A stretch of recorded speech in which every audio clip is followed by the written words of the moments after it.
जो है ना मुख्य रूप से 3 प्रकार से बनते हैं। कोई भी जो रॉक है, रॉक फॉर्मेशन जो होता है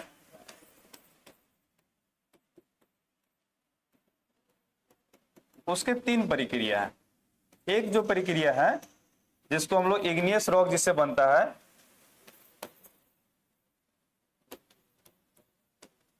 ये क्या होता है कि लावा जो होता है ज्वालामुखी के ठंडे होने से जो चट्टाने बनती है, जैसे पृथ्वी ठंडी हुई तो उससे एक चट्टान बना जिसको इग्नियस रॉक भी बोलते हैं हम लोग, आर्कियन की चट्टान भी बोलते हैं। उसी तरह भी देखेंगे कि जहां पे लावा निकलता है, ज्वालामुखी के दौरान जो लावा निकलता है वो ठंडे जो होते हैं वो भी जो चट्टान बनते हैं, बेसोल्टिक चट्टान जो बनता है वो भी क्या है, इग्नियस रॉक है। तो एक तो हो गया उस प्रक्रिया से बन रहा है चट्टान। दूसरा जो प्रक्रिया होता है वो है सेडिमेंटेशन, मतलब अवसादीकरण। उससे क्या होता है ना कि जो भी चट्टान पहले से है, ठीक है, उसमें टूट फूट होती है, टूट फूट होकर कहीं निक्षेपित होगी, और निक्षेपित होने क्या होता है, लंबे समय से एक परत दर परत बनेगी और कठोर बन जाएगी, ठीक है। उससे कुछ कई प्रकार के चट्टान मतलब चूना पत्थर हो गया, बलुआ पत्थर हो गया, वो इसी तरह की चट्टाने हैं जिसको बोलते हैं अवसादी चट्टान, सेडिमेंटेशन रॉक, ठीक है। और अब क्या होगा, झारखंड में जो चट्टाने बनेंगी या तो इस प्रक्रिया से बनेगी सेडिमेंटेशन की प्रक्रिया द्वारा, और एक जो थर्ड में होता है वो होता है रूपांतरित, जिसको बोलते हैं मेटामॉर्फिक,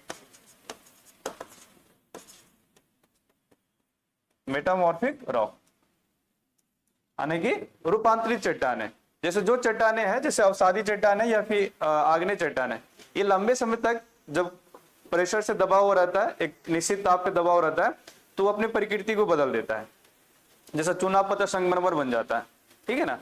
तो क्या हुआ कि एक लंबी प्रक्रिया होता है, ऐसा नहीं कि अभी किसी को दबा दिया जाने के 10 दिन बाद निकाल दे चट्टान बदल गया, क्या ऐसा नहीं होता है। एक लंबी प्रक्रिया, करोड़ों वर्ष का एक प्रक्रिया होता है, तब जाकर के इस तरह की चट्टाने बनती है, ठीक है। तो अब जो झारखंड में चट्टान का निर्माण होगा या पृष्ठभूमि का जो निर्माण होगा, ये दोनों प्रक्रिया से होगा। इस प्रक्रिया से हो गया, ठीक है। अब जो चट्टान बनेंगे ये दोनों प्रक्रियाओं से बनेंगे। तो इसके बाद जो आग्नेय, हम लोग आर्कियन चट्टान देख लेते, आर्कियन चट्टान का निर्माण हुआ। अब क्या होगा, उसमें टूट फूट होगी, उसका अपर्दन होगा। अपर्दन होकर जब अपर्दन होता है तो ऑब्वियस कहीं जाके निक्षेपित होगा, ठीक है। तो पहला जो अपर्दन होता है आर्कियन क्रम की चट्टानों में, और जो निक्षेपित होकर जो चट्टाने बनती है उसको हम बोलते हैं धारवाड़ क्रम की चट्टान, ठीक है। इस समय तक पृथ्वी पर जीवों का विकास नहीं हुआ है, ठीक है, कोई भी जीव या फिर पेड़ पौधे का विकास नहीं हुआ है, तो फॉसिल नहीं पाए जाएंगे इसमें भी नहीं, ठीक है। अब जीवाश्म मतलब जीव है ही नहीं तो उसके अंश तो मिलेंगे ही ना, नहीं मिलेंगे। तो आर्कियन क्रम की चट्टान में पहली अपर्दन के परिणाम स्वरूप जो चट्टाने बनेगी उसका नाम हो जाएगा धारवाड़। और धारवाड़ क्या है, धारवाड़ क्रम की चट्टान इसलिए बोला गया कि